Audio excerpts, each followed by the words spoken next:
Okay, we'll wait just a second for, want to go ahead and welcome both Steve and John. It's been great to get to know them over the past few years, and they have impressed me with their capability of dealing on many very difficult subjects. Wanted to go ahead and start, and they can decide who wants to go first. My first question is, when you are looking at having a discussion about a difficult subject, what kind of preparation do you do so that you feel like you're more confident and more capable of dealing with things in a peaceful manner?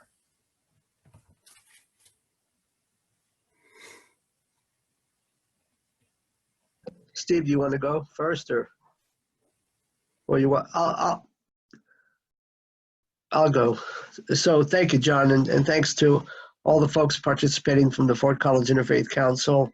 Looks like there's quite a number of people attending, so great. Thanks for the opportunity.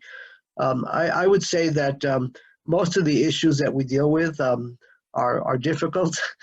There are some that are perhaps simpler, but especially these days, things can get sometimes emotional. But I think in terms of preparation, obviously, if it's a complex issue, you want to study the issue well. You want to try to be able to look at it before you engage with folks from different perspectives. You ground your opinions and your knowledge of that issue based on the information that is provided. At the county level, we have a lot of really capable and competent people, and we rely on them a great deal, like our county manager, our assistant county manager, our planning folks, our budget folks, and all of that. So we rely on them for good objective information, but we also have to try to look at this through the lens of other folks who might have different opinions. And I would say that's how I attempt to prepare for an issue that might be contentious, that might generate a lot of emotions. And I also want to thank you for letting me participate. I have to apologize. My doctor moved my medical appointment, which was at 8 to 10, so that's why I need to leave early. But I agree with everything John said. And John and I both served in the legislature and now here in local government. And one of the big advantages we have in local government compared to the legislature is we're not under such strict deadlines that we had in the legislature. So we have time in local government to study these issues a little bit more. And some of the strategies we've used in Larimer County is if an issue is controversial or impacts a lot of people, sometimes we will appoint a task force of individuals to study that issue, or, and we've done this several times, or bring us all of the relevant stakeholders to that issue.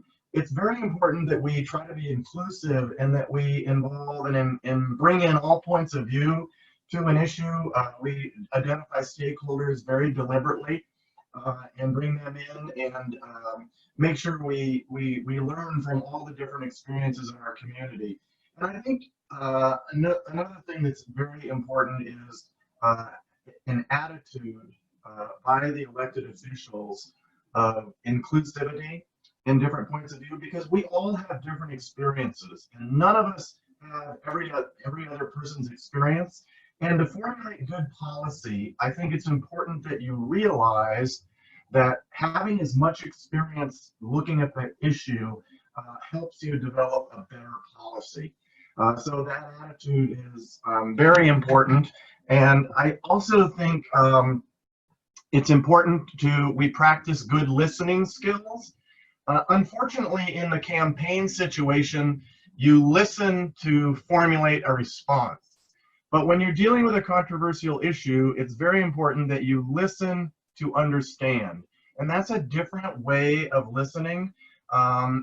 So you have to turn off the campaign mode of listening to formulate a response and instead listen to understand the perspective, the experiences, the values that different people bring to the challenge, whatever it is you're addressing. I hope that helps answer your question, John. It's a very, very good question.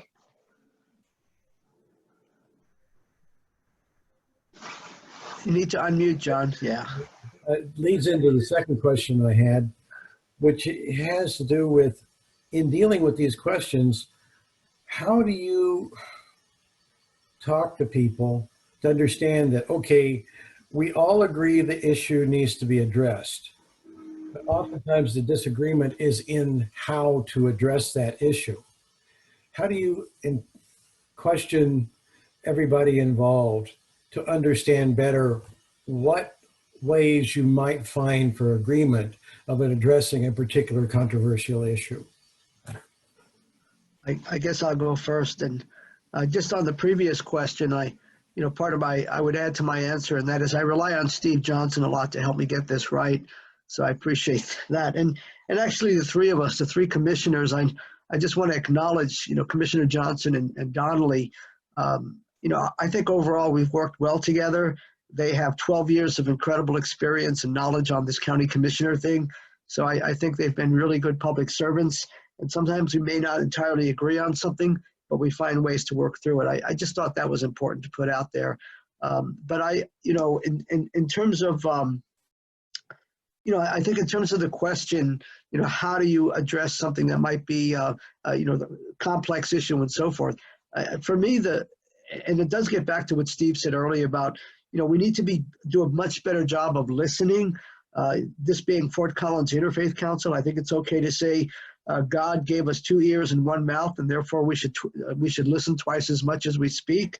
And there's campaign mode and there's public servant mode, and there are some differences there. But I would say listening is critical. But also another part of that foundation is building trust and honesty and creating opportunities for civic engagement. So as an example, the meeting I was on earlier this morning, and then where I'm heading up after this meeting, I do these community conversations, and Steve does his way, his form of connecting with people out in the community. But in this community conversation that we just had that was targeting folks in Wellington, Waverly, and Buckeye, we talked about the county budget.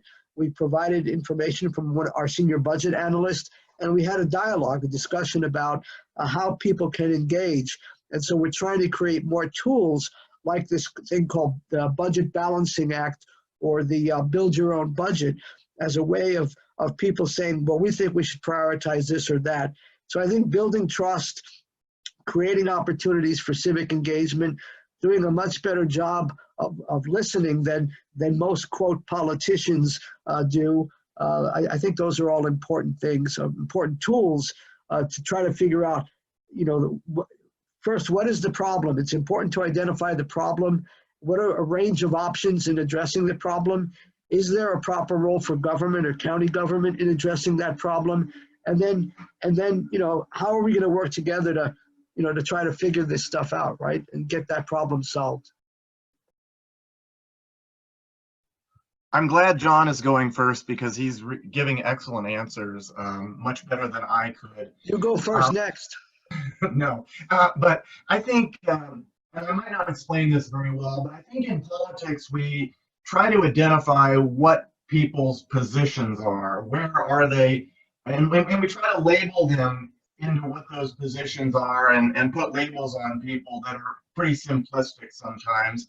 And instead of trying to figure out what a person's position is, I think if you can dig deeper and try to figure out what are the values that person is expressing through that position, you may be able to find that we have a lot of common values that we can use to find common ground on and different ways of looking at things rather than just putting people into silos based on those positions. The other thing I think is if you're looking at a difficult subject or an issue or a challenge is to try to figure out what is the goal? What are you trying to get to with your public policy? What are you trying to achieve? And sometimes there'll be agreement, pretty good agreement with a lot of different folks on that goal, whether it's public safety or public health or whatever. And then you might be able to try to identify common ground that you have with different folks of what kind of things do you agree on, where can you use that common ground to try to build some bridges or understanding with different folks, and and then proceed there. I think one of the things we're losing in public policy is the ability to compromise. And compromise is kind of a bad word in public policy because you don't compromise your values, but you kind of compromise in what you hope to achieve. And I like collaborate much better than compromise. And you can collaborate with people with different opinions and views. And we've kind of lost that in public policy. Things have become polarized. It's become us versus them instead of how we can move forward, everybody together, and accomplish things. And I think the other thing is there's kind of a saying we have in the legislature that half a loaf is better than nothing. And sometimes we want to get everything, but sometimes getting half of the loaf or getting partway there, a lot of important change is incremental. And moving the ball forward sometimes gets you to the goalpost better than just trying to do everything all at once. So sometimes it's a little bit of patience, and sometimes it's a little bit of give and take and collaboration, and trying to find common ground, I would say.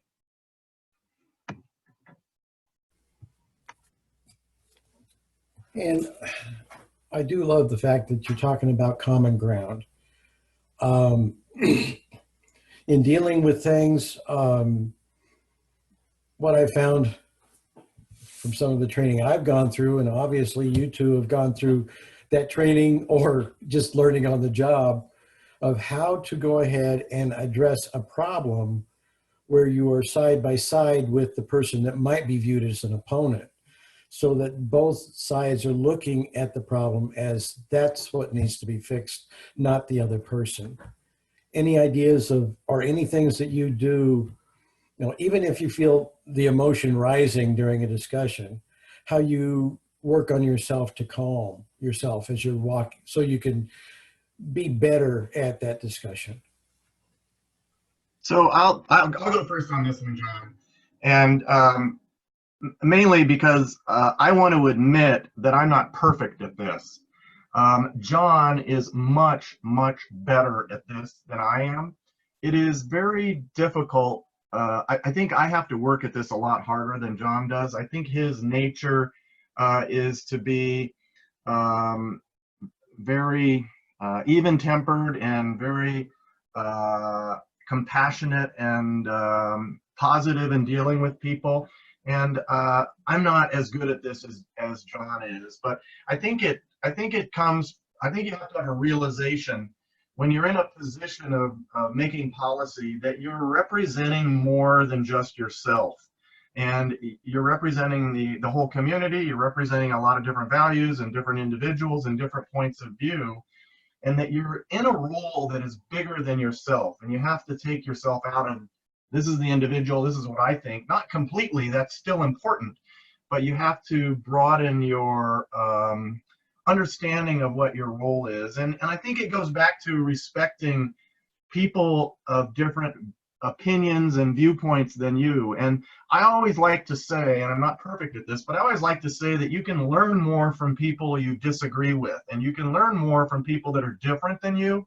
And that takes a lot of effort, because we love to talk to people that agree with us and that are just like us, because that affirmation and reinforcement feels good.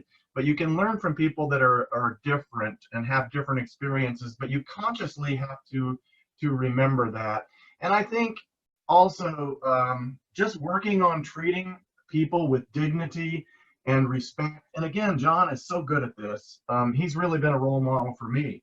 But treating people with dignity and respect, and that seems to be a difficult thing to achieve in our politics in the country today, but it is really important that we work on that. And I think doing that could really elevate the level of discussion on so many issues.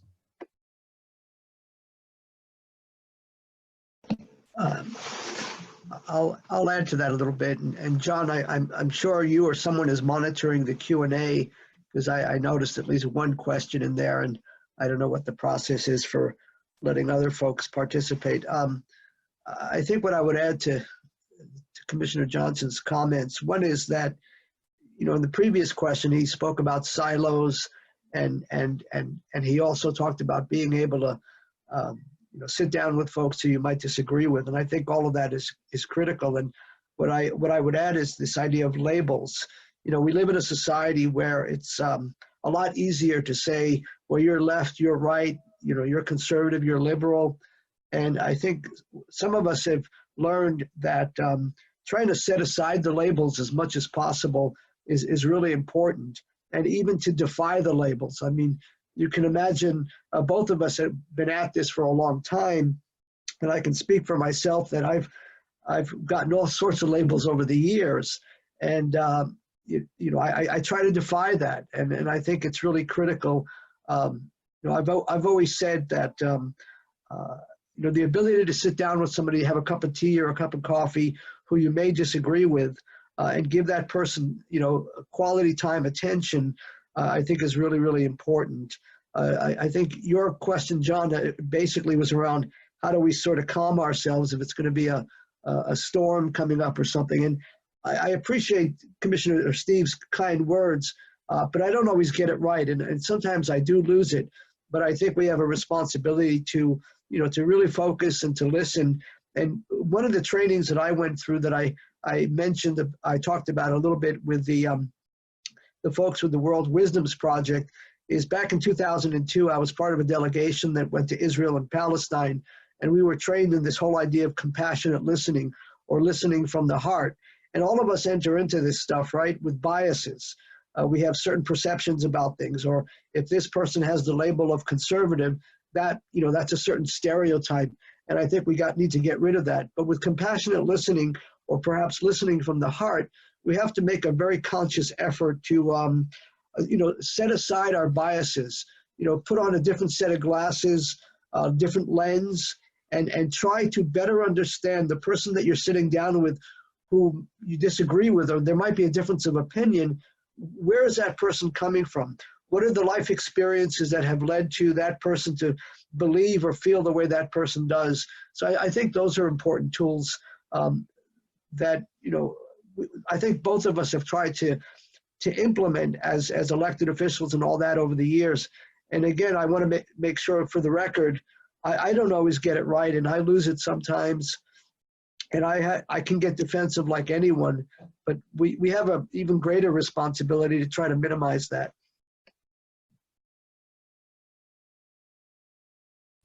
Okay, looking at the one question that's come up, it was talked, I'm going to widen that question a bit. Both of you, John, you're going to be into it real quick here with all three commissioners being Democratic. Steve has seen this with all three commissioners being Republican. How do you work at making sure that not only is there opportunity, but encouragement to hear from all sides, or maybe all dimensions of a situation? And I'm happy to go first if that's okay, John. This is something I've thought about a lot. And as far as single party rule in the commissioner role, there's two things I want to point out. And one is the perception in the community from outside of the job and the office, I think, is important. And then secondly, I want to say some things about actually how the office itself internally works. And when it was all three Republicans, and now will be all three Democrats, I think one of the concerns is in the community, outside of the county building and operation and responsibilities, I think there will be a perception that the other party, whoever it was in the different situations, is kind of out on the outs and doesn't have representation on the board. And that always concerned me when it was three Republicans, and I think it will concern people when it's three Democrats. I think Republicans will feel, well, there's nobody that speaks for me. So that perception is going to be real in the community. But now I want to tell you how the job works internally. And it might be surprising, but I don't think it's that important. I don't think it matters that much inside the job. Because much of what we do, all of what we do, is not partisan at all. And that is a big change from when John and I were in the legislature. The legislature is structured on party, committee chairs, leadership, appointments. They're all based on your political party. That is not true in county government and local government in general. I mean, even the city council of Fort Collins is nonpartisan. Commissioners could be nonpartisan as well for how we do our job. We are kind of creatures of the state government, and everything we do, we have to have authority from the state government. So we don't have a lot of authority to pass policies on gun control or any of those kind of hot button issues that are debated at the legislature. And really, there is not a Republican way or a Democrat way to protect children and child welfare, or develop good county parks, or take care of roads and bridges in the county, or buy open space in the county. There's an efficient way and a wise use of tax dollars and identifying what the community wants and solving those problems. And I think that is a good thing, because we're actually not hampered by the partisan political aspect that we see in the legislature and certainly in Congress. We look for the most efficient ways to address these needs and requirements that we have from the state government. We do a lot of human service programs, and there's rules and regulations on those, and we don't change those. We just implement the policies, and we serve people well and provide good customer service. So I don't think the partisan aspect matters very much to the job. There are a few things, and certainly you'll have different priorities maybe that are based on your political party that are reflected, and that's important. But I think it's more of an issue for the community, the perception outside the community. So how do we deal with that when there is single party rule? One thing I want to point out is the county has over 30 boards and commissions that are very important that we appoint citizens to, like the Board of Health, for example, is very important right now. We have a planning commission that advises us on land use matters. We have a Parks Advisory Board. We have lots of boards and commissions, and we have always tried to appoint people with diverse backgrounds from different experiences, different parts of the county, certainly, but also people of different political parties, so that we get different points of view. So that inclusiveness, including different points of view in the things that the county has, like those boards and commissions, I think is very important to assure that all the voices are being brought to the table, not just the political party of the 3 commissioners. Well, I'll just add that I think Steve is, you can see that we have a lot of agreement here, and we happen to be from different political parties. But I think that's an example of how we've learned to respect each other and work together. And where there's some disagreement, we work through that, try to find some common ground and all of that.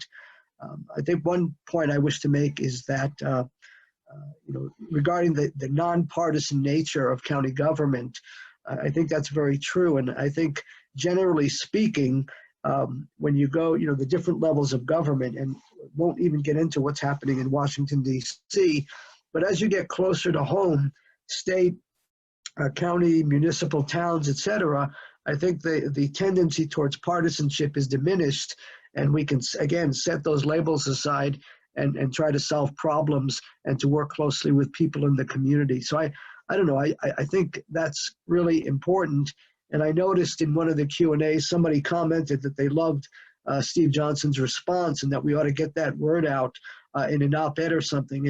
And let's take that to heart. I know that Steve just did, actually, he just did a recent op-ed, and he can speak to that. I thought that was an example of public service and how it's been a real gift to be able to serve the people. Maybe he could speak to that. But I think that I forget whose turn it is in December, Steve. It might be Commissioner Donnelly's turn, but certainly in January, I imagine I'd be coming up again for our monthly. We get to do an op-ed every month, so it's every 3 months or so for each of us. I think that's a message that I can that I need to look at. So that's good input right there. Thank you.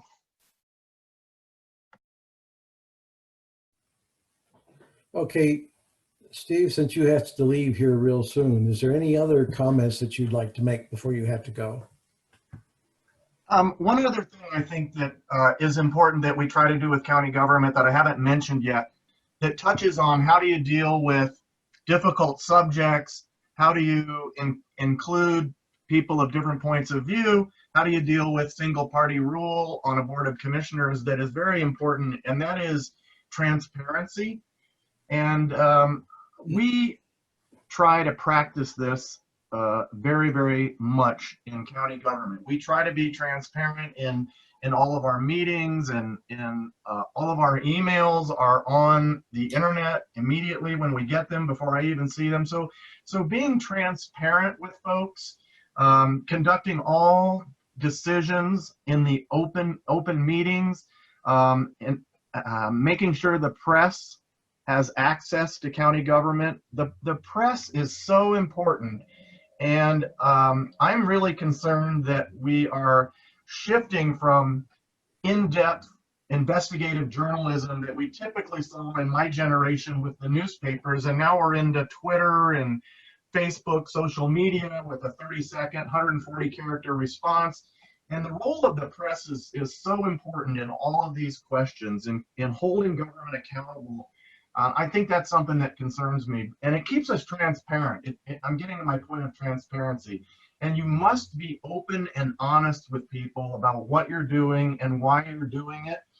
And it sometimes that means you admit your mistakes and you admit your failures, and that's a way to build on and get better. But being transparent is something you really have to work on. And I think that builds public trust, and I think that builds people's willingness to participate in local government, to know that they will be listened to.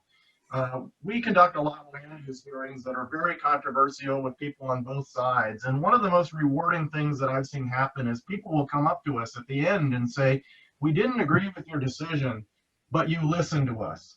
That is so important. And when we hear that, I think, hey, we must be doing something right when people say that. So being transparent, being inclusive, I think is very important, and something we try to do in local government, because we're right here in the community. I mean, you have to drive 68 miles to go to the legislature, but people see us in the grocery store, and we're right in front of people all the time. So being transparent and open and accessible to people. I mean, John is another thing that John does so well, is his community conversations, and he does them virtually. He does them in parking lots with people spread out. Being accessible to people and listening is a big part of transparency as well. Okay, thank you, Steve. And John, on things that you're looking forward to and the challenges that you both have started to address, but looks like it's going to be a few years to go ahead and accomplish it. You know, one thing, for instance, would be the mental health facility. What are you seeing there as far as capabilities of going forward and building on the things that you both have talked about here? Yeah, I'll touch on that, but then I'll turn it over to Steve, since he's been a real champion of the behavioral health initiative, and I'm not sure exactly when he needs to pull off. So as folks know, the voters passed that the second time around in 2018. They set up a 0.25% sales tax, dedicated sales tax. It's really important for folks to know that the main source of revenue for the county government is property taxes. The 0.8% total county sales tax, none of that goes to general fund stuff. Like it's all very specific. And 0.25 of that goes to behavioral health.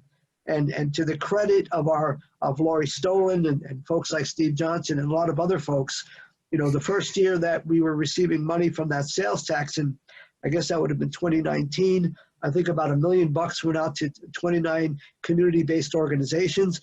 That was a critical piece of this. This year, 2020, I think it's about $2.5 million that's gone out to community-based organizations. And we're on track for beginning the construction of this comprehensive behavioral health facility in 2021. I think in our capital improvement budget, I think, Steve, that dollar amount is about $28 million. None of that is coming from property taxes. It's all coming from this dedicated, 0.25% sales tax. I'll stop there. And Steve, I don't know if there's stuff you want to add there.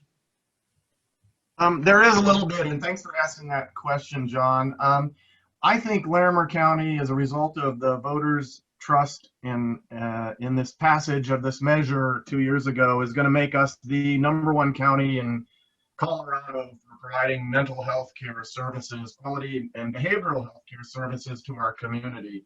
And this is an example of where the Board of County Commissioners listened to the community.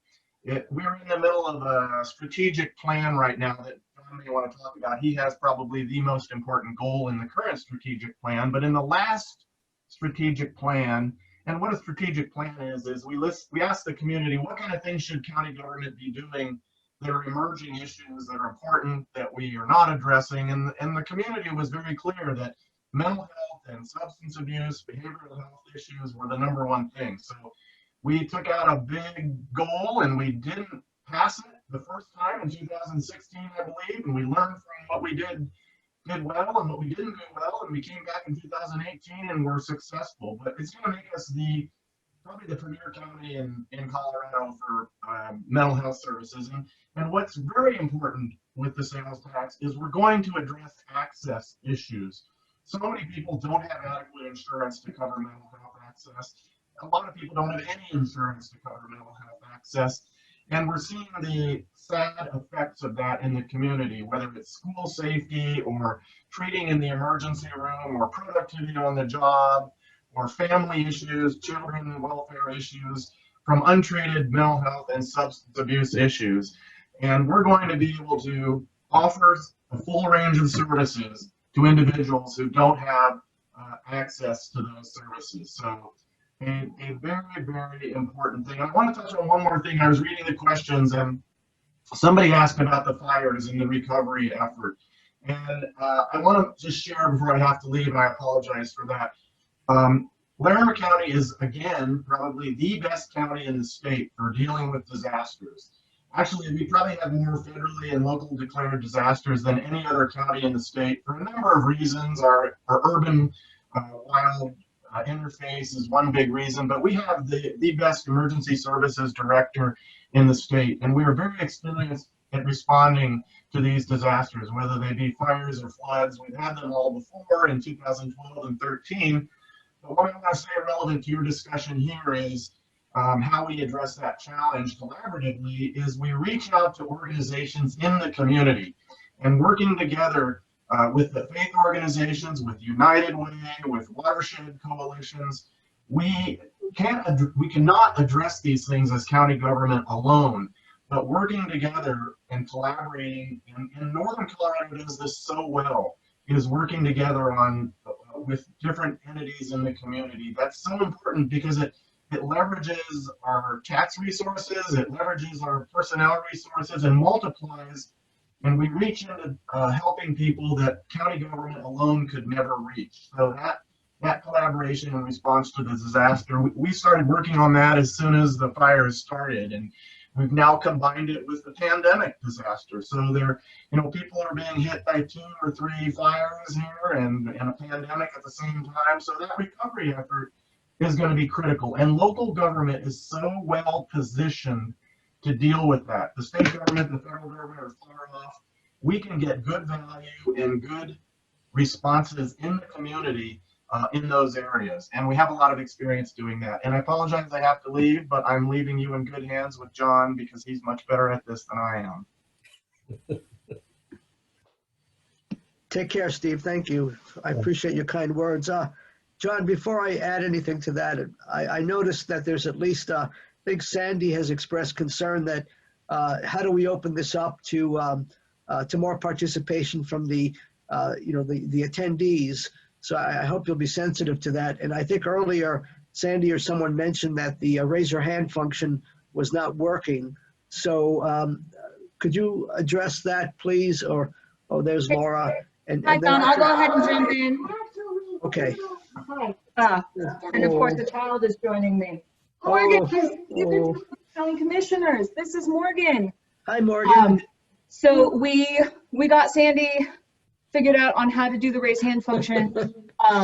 Just a reminder, we're using the raise hand function for announcements for the Interfaith Council community, Q&A for this. And one of the reasons we kept it at a webinar function and a little more this way is so that we can be sure and have learn some wisdom about working with folks you disagree with. So that's where we're at the moment. Yeah, thank you, Laura. That's helpful, and I just want to make sure that folks are encouraged to put their questions, their comments in the Q&A, and that someone's monitoring that, so that, and maybe that's your job or Morgan's job to monitor. We are on it together. Excellent. And really quick, John and colleagues, just to add a tiny bit to what Steve Johnson said on the mental health, behavioral health stuff. Number one, I would, one of the grants that we gave out in 2019 was to the Museum of Discovery. And if you haven't been there, they have this traveling exhibit, Mind Matters, Mental Health Mind Matters. And it's a tremendous exhibit. Thanks to the city of Fort Collins and other municipalities. It's free admission to the Museum of Discovery. You have to make an appointment because, they limit the number of folks in there. But that exhibit is really great, and it's an example of how we're trying to do outreach and address some of the stigma associated with mental health and behavioral health issues. I wanted to point that out. Another thing that people may not be aware of is we're part of a statewide coalition regarding the opioid litigation. You're probably aware that the big pharmaceuticals that were involved in the contributing to the opioid epidemic, there are lawsuits and there are settlements in place. And to the credit of Colorado, we've been working closely with the Attorney General's office to come up with agreement on how those settlement dollars, once that occurs, how that would be distributed to the state of Colorado. And if we can agree, the county governments with the state government, then ultimately that's going to double the amount of money that comes to the state, and it comes to local jurisdictions where the needs are, and people understand what those needs are to help address the issues related to opioid addiction and issues sometimes related to overdose and all of that. So I just wanted folks to be aware of that.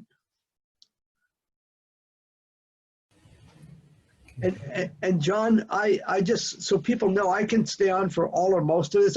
It's not clear to me when we're ending, but I actually have to meet outside my house. He's going to pick me up, our DNR, Department of Natural Resources Director.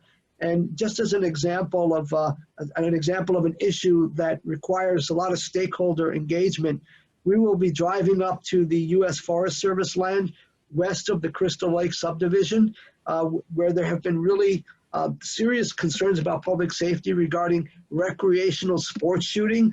You probably haven't read about that one in the papers, but that's an example where before the county or the U.S. Forest Service consider a, quote, emergency closure, because there are some serious public safety issues, we have to do a site visit, and it involves a whole bunch of stakeholders, including law enforcement, Parks and Wildlife, et cetera. So I need to be ready to go at 10:45, but when are we going to end, John? At 10 or at 10:15 or 10? Actually, our normal meetings would end so that we let people go at 10.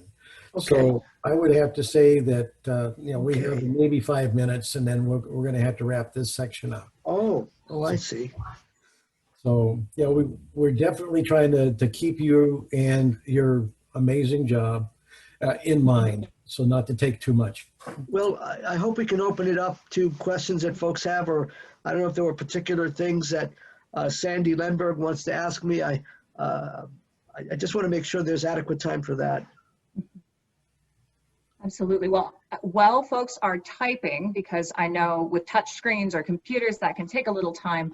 I did have a question for you, John, and I was hoping for Steve, but this is not the first time we've been through a contentious election, and I have a feeling you might have some wisdom and experience about rebuilding relationships after that competitive, sometimes more contentious point of a campaign versus then coming together and having to work together, and how you build those relationships up.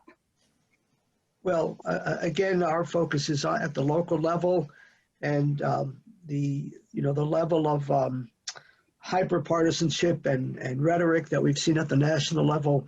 I think that's greatly diminished in terms of the local elections. I think, if I understand your question, Laura, it's all about building trust. And one of the things that we're working on with the CSU extension and the Larimer County extension is something called this idea of community-driven change. And I've actually been involved over the last 6 months in helping to develop what's called a civic capacity index, because one of the things that we are realizing at the county level is that we can do a better job of being, representing the diverse viewpoints of our county, whether it's urban, rural, whether it's based on ethnicity or race. So I think those are the kinds of things that we can do.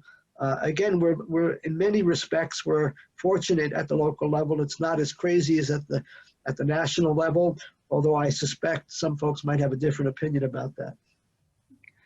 What about with each other as well? With each other? Each other as the folks you work with. Yes, the other commissioners. Well, the two new commissioners, who will be sworn in on January 12th, obviously they have a big learning curve. I had a significant learning curve. I'm still learning. One of the biggest challenges for me was land use issues, because in the legislature you don't really deal with that kind of stuff. But one of the things we're doing is we are developing an updated new commissioner orientation or training manual.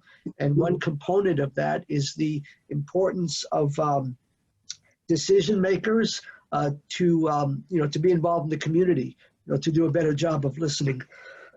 I think that's one way. To the credit of Steve Johnson and Tom Donnelly, they've already reached out to the persons who won the elections, and I think they're meeting next week to have lunch. They'll be available to help with, guide things, and at the same time, I know that going back to the strategic plan, going back to issues that I've been working on, like Climate Smart Larimer County initiative, I think we'll have great opportunities to advance some of these things.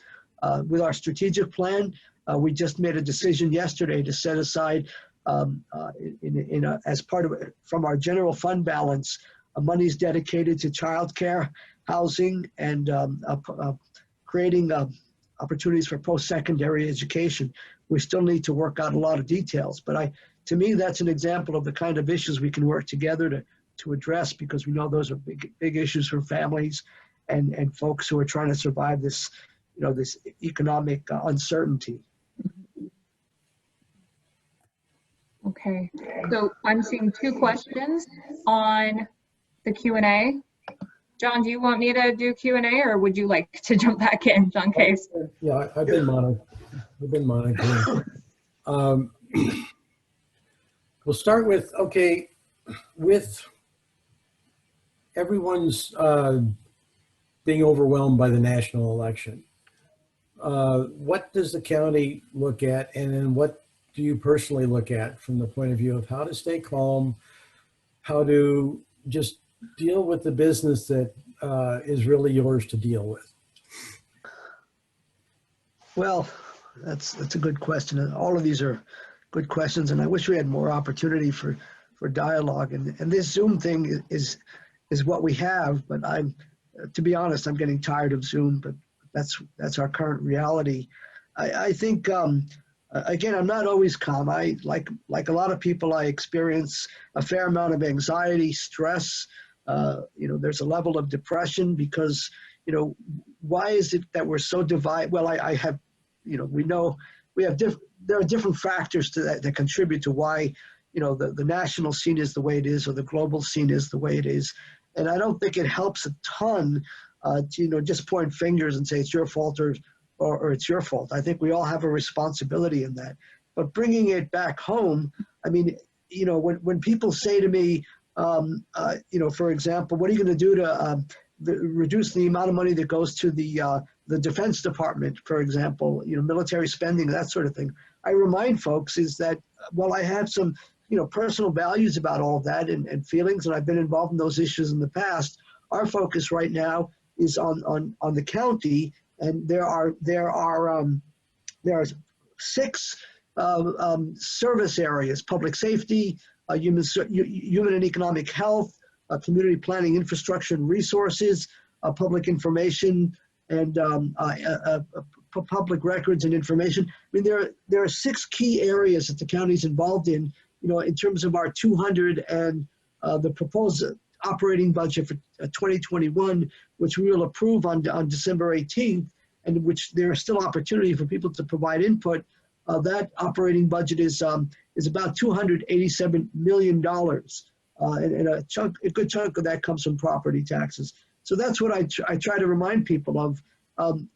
Please, what are the issues? Are they directed to what we can do at the community level, at the local level, and not to divorce that from what's happening at the national level, because everything is connected. Everything is connected locally, nationally, globally. I happen to be in the camp where climate change is a significant issue, and I think the county could do more to address climate change issues. And actually, we've taken some of those steps. We'll be making this available to the public in December once we finalize it. But we've developed like an 80-page Climate Smart Larimer County report that looks at various sectors and makes some recommendations.